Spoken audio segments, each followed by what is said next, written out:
Very good evening. My name is Sharan Sethi. You're watching the Festival of Bharat.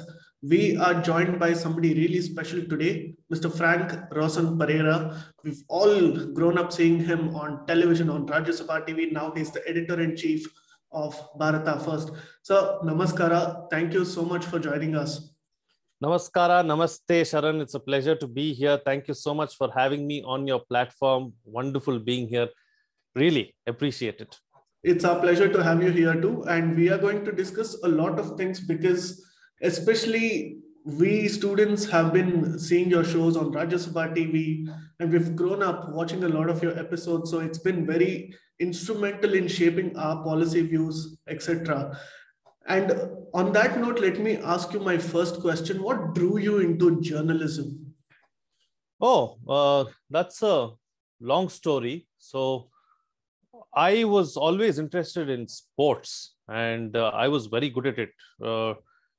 Not track, but field events were my thing in school, and also general sports. I represented school in hockey, in football, and cricket. And cricket was my game of choice, and I loved playing it, and I was very good at it. And I would say that I was on par with some of the best at that time.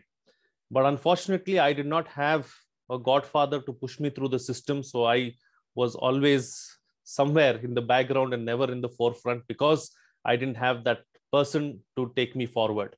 Right. And corruption was part of the game right from then on. And at a very early age, I understood how this is and how it works and what kind of an impact it can have on anybody's life. And it had a massive impact on my life also. I didn't speak about it too much at that point in time. I come from a very humble background, lower middle class family. Dad was a banker and mom a teacher. And in those days, even today, well, where do teachers get paid that well? So, so that kind of a background. So didn't really have anyone to push me through the system. And so then I gave up playing cricket in school.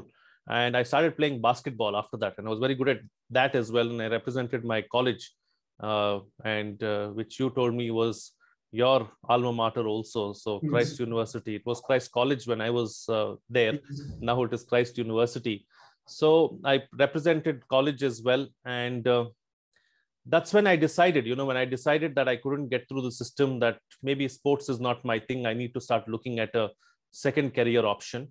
And very early on, once I finished my 10th standard itself, PUC, I got a science seat in one of the top institutes in the city of Bangalore. I grew up in Bangalore, born in Bangalore, brought up in Bangalore, got a science seat. And not because I wanted the science seat, I scored quite well despite not being too interested in academics. Academics was not my thing, but I did enough to do well in the exams to get those marks that were required.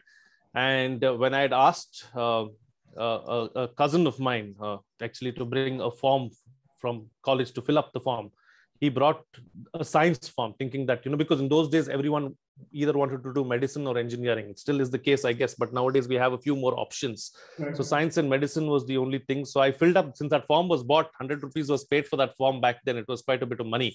So I decided to fill it any which ways. So I got the science seat, but I refused it. And I took up arts. And that's when I think Christ had just started the journalism program as well. So at PUC itself, I decided 11th and 12th that journalism is what I want to do. And that could be a good career option. Right. So I did my PUC 11th and 12th and then got into Christ, and I got into the program of my choice, which was journalism, psychology, and English. And so that's how the journey began. And I've always wanted to be a journalist right from a very young age. So it was Dr. Naresh Rao, right, in Christ? Yeah, he wasn't a doctor then, but yes, it was Mr. Naresh Rao who was my lecturer, and a very nice man, very let us do what we wanted to do, and thorough gentleman, and really appreciate everything that he has done for us and for me as well in shaping my journalism career. Right. We have an eerily similar trajectory. Of course, I'm much more junior to you, and I seek my inspiration from you. But not only did I do my college in Christ and later Manipal, but also the reason I got drawn into journalism was because of corruption in cricket. I can't believe that this is more than a coincidence, perhaps. But let me ask you a small follow-up now. How would you summarize your journey at the Rajya Sabha TV? In one word, fantastic. Mm-hmm. I am what I am today because of Rajya Sabha TV. It's given me a great platform. It's given me a great way of launching myself. And I must credit some of my seniors when I was at Rajya Sabha TV at that point in time. You know, there were several sacrifices that I had to make because Rajya Sabha TV, well, it wasn't a government channel, but followed all the government practices as such, so to speak. So I took a massive pay cut of about 70 to 75% pay cut and then joined Rajya Sabha TV. And once I got in, somehow I just realized that this is what journalism is. This is what I've always wanted to do.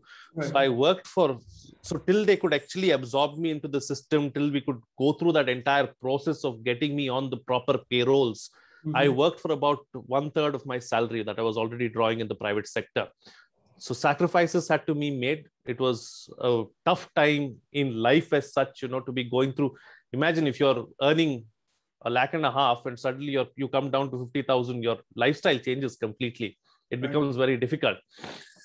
So, but all through that, you know, hats off to my seniors who did everything that they possibly can to try and absorb me into the system as soon as possible.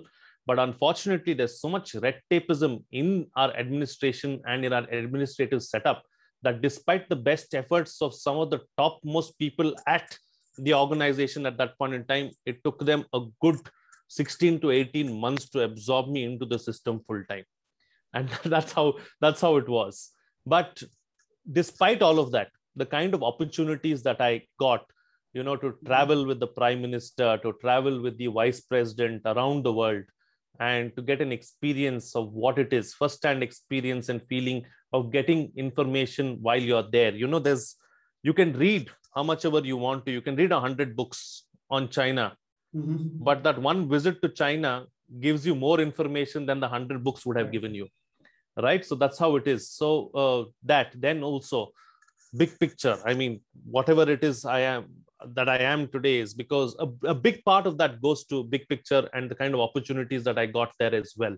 So it's been a fantastic journey. I have no complaints, and if I could do this again, I would do it once more. But the reason why I quit was because I realized that I had done enough, and there is so much more to me, and there are so many other things that I want to explore and I want to do, and I want to give back to this nation. I've always been a patriot right from day one.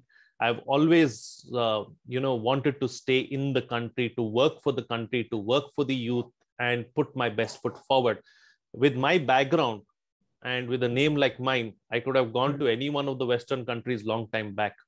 But and so many of my friends, so many of my batchmates from school and elsewhere have actually done that. They are all settled down now in Australia, New Zealand, Canada, and, you know, in most of the English-speaking countries. But that was never the agenda. That was never the plan. The plan was to always stay back and give back to my motherland, because Ma Bharati has given me so much.